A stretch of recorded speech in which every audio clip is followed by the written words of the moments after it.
Ayun nga mga kabahag, isang magandang umaga naman sa inyo mga kabahag. Ngayon mga kabahag ay may panibagong vlog na naman tayo. Ngayon mga kabahag, inilabas ko yung motor ko na si Lucky. Inayos ko yan. Kinabit ko yung top box niya. Tapos inilabas ko na siya dito sa gate kanina. So, nagbike ngayon kasi naghanap ako nung pampalit na battery dito sa ating remote yan. Binubuhay nyo to, patayin natin ulit. Yan. Nagbi-blink na yan. Ayan, tulad yan. Rinig nyo. Yan o. Yan. Ganyan nangyayari sa kanya pag pinapatay. Ayan o. Kita nyo. Nag-alarm pati siya kanina mga kabahag. Yan yung re-resolvehan natin na mawala. Yung key indicator niya ay mawala. Ayan o.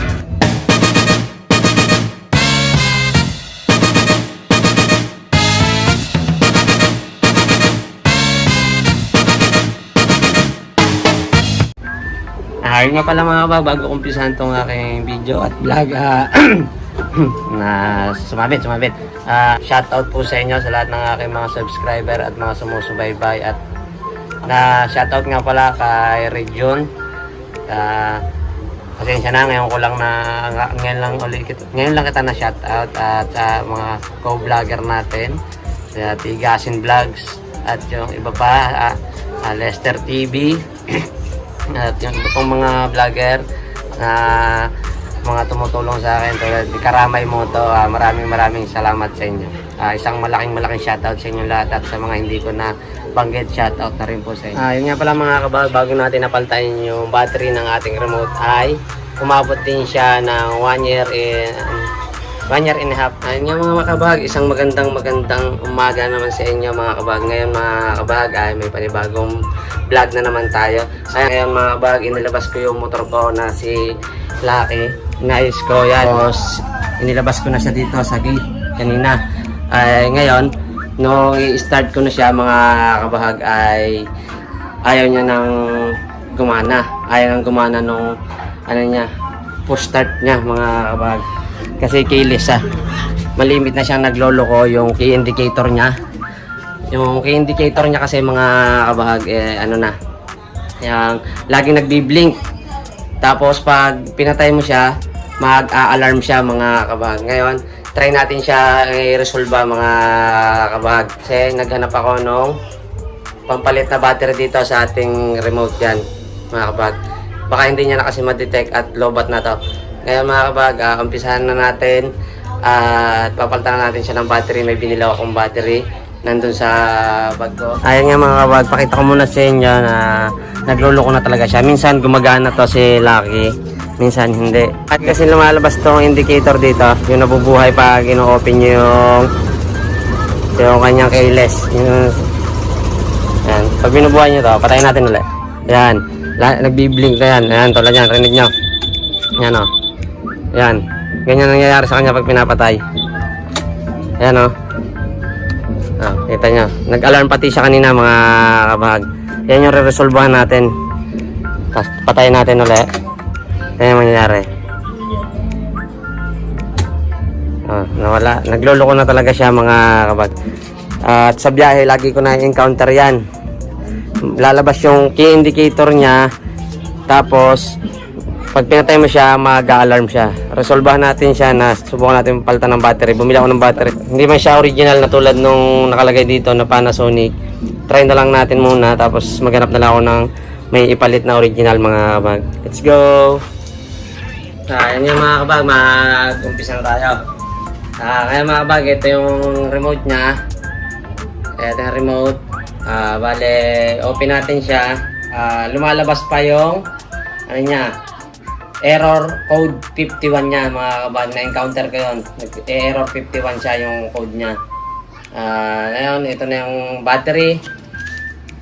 Ang original kasi nito, pakita ko sa inyo mamaya. Binuksan ko kasi pinakita ko dun sa binilan ko ay Panasonic siya mga kabag. Ito, pamalit lang natin para malaman natin kung yun dito talaga ang error niya sa remote mga kabag. Hanapan na lang natin siya ng original na katulad na nakakabit dito sa ating remote mga kabag. At yun, umpisahan natin, buksan na natin mga kabag yung ating remote. Let's go! Ngayon mga kabahag, meron siya dito na ito, makita nyo to, pinakang guwang dito, guwang. Yan mga kabahag.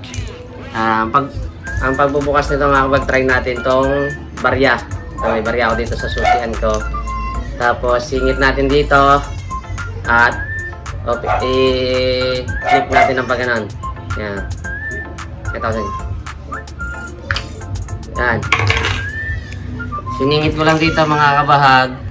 Tapos ginanon ko lang siya. Bukas na agad siya mga kabahag. Ito ang laman ng ating remote. May board dito. Yan, board. Yan. Tapos yung takip. Sa baba yung pinipindot. On, off. Yan mga kabahag ang laman. Tapos ito yung pinaka battery. Tapos mga kabahag, sukitin natin yung battery.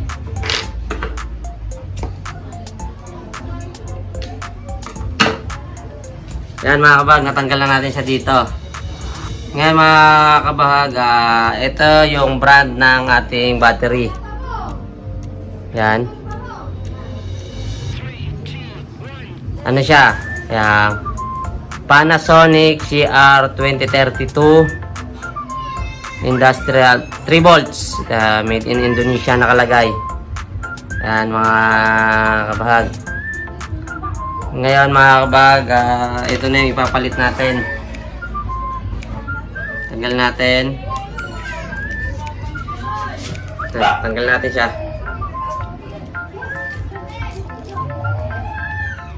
Yan, 2032 nga rin. Yan mga kabahag, oh. Nakalagay din DL2032. Hanap na lang tayo nito. Itong original sa ibang tindahan. Sa ngayon, ito muna. Try natin kung magiging okay yung ating motor na silaki at mawawala yung minsan. Ano lang naman siya, tinutupak lang naman siya mga kabahag. Minsan naandar siya, tapos pag umandar siya, maglalabas yung key indicator niya, magbi-blink. Tapos pag pinatay ko, tulad nung kanina, mag-a-alarm siya mga kabahag. Tapos minsan lalabas yung error 51 niya. Nawawala din naman. Kaso pag sa biyahe nga, pag pinatay ko yung motor natin na silaki, abala siya. Abala talaga siya. Maghihintay ka na gumana ulit yung keyless niya. Yung kumbaga susian. Ngayon, ikakabit na natin to mga kabahag. Yan mga kabahag, na ikabit na natin siya.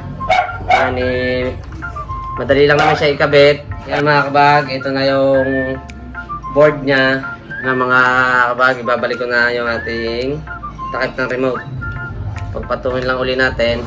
Tapos yan. Ipatong ko na, tapos i-press natin ng ganyan. Yan. Tingnan niya, lumagutok. Ngayon, tingnan natin kung iilaw siya mga kabahag. Tingnan natin kung iilaw. Yan. Yun, umilaw. Umiilaw siya. Ibig sabihin, gumagana. Mga kabago. Isa pa ulit. Ayos natin. Yun. Kita niya, nagre-respond siya. Nagbiblink siya. Sana mawala yung error niya na magbiblink yung key indicator niya mga kabahag. At sana one click sa pag-push natin ng keyless natin at motor na silaki at mawala na yung pag-alarm pag pinapatay mga kabahag. Let's go na kay Lucky at itry na natin mga kabahag ang ating problema sa ating motor na na-encounter sa mga biyahe at sa mga rides. Naabala kasi tayo. Yes, ampis tayo dyan at thumbs up. Ngayon nga mga kabahag, papunta na tayo sa ating motor na silaki. Ayan mga kabahag, try natin. Try natin motor silaki ha. Ngayon patong natin dito yung remote natin. Then push natin. Push natin siya. Tingnan natin kung magano. Oh, one click. One click siya. Hintayin natin mamatay. Tapos push uli natin. Ayan nga, kanina hirap. Tsaka na-encounter ko na rin. Oh. Good siya, goods. Tapos buhay natin. Yan. Kasi dati ito, yan. Itong gauge na to, dito kasi naglalabas yung mga error code. Nagigi itong sa may tapat ng odometer, itong kilometer odometer na natin, 15,887. Na-encounter ko siya ilang beses, nag-error 51 lang lumalabas dyan, tapos ilang segundo nawawala din. Ngayon nawala na yung pag-error dito. Try natin i-start yung engine. Yan mga kabag, start na natin. Ayan. Ito yung remote ha.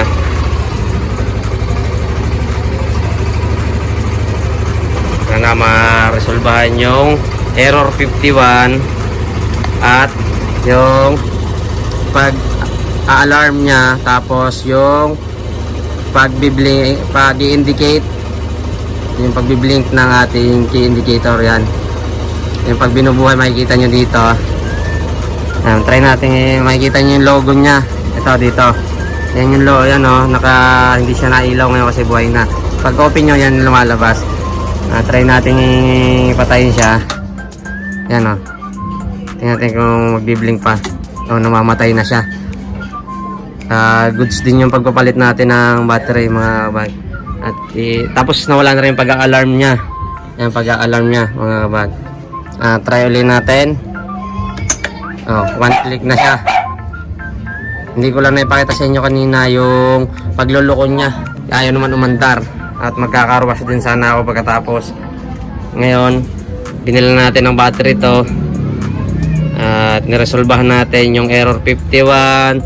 Tapos yung pagbiblink nitong indicator ng indicator nya, tapos yung pag alarm nya nawala na, yung tumutunog kanina. Maririnig nyo naman yon dun sa unang pagbibideo ko mga kabag.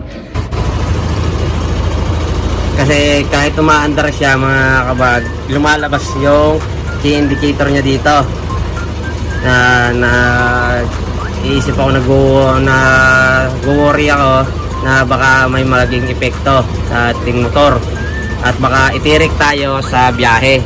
Kahit ganun pa man, nang bumiyahe kami ng Impanta sa may KM 90 kasama si Nanay Menchi, tapos si Lester TV tsaka si Madam, hindi naman tayo pinahiya nila sa biyahe kahit may trouble na siya dito sa ating remote mga kabag. Yun lang ang aking tutorial at pagto-troubleshoot sa error 51, pag-alarm na key ng ating motor kapag yung key indicator ay yan, pag itong key indicator nagbi-blink, ibig sabihin mga kabag ay malulubat na yung ating battery o mahina na, hindi na masensor ng ating motor, dashboard o yung ang ating keyless, hindi na masensor, kaya nagloloko na siya. Kahit tumatakbo tayo ay nagbi-blink, tapos pag pinatay mo siya, tinigil mo, magbi-blink nga siya, tapos yung alarm siya, tutunog na tutunog, mamamatay din naman siya. Kaso yung pagbi-blink niya hindi agad na mamatay. Ibig sabihin, kailangan na natin magpalit ng ating mga battery sa remote mga kabag. Sana ay nakatulong sa inyo ng malaki, kaysa dalhin pa natin sa ating sa mga mekaniko. Panoorin nyo na lang yung aking video, at kung may natutunan kayo, share na lang sa iba mga kabag. Thumbs up tayo dyan at goods. Ayun nga mga kabag, dito ko natatapusin yung ating video na pag-tutorial at pag-troubleshoot sa ating error 51, pagbiblink ng ating key indicator at pag-alarm nito.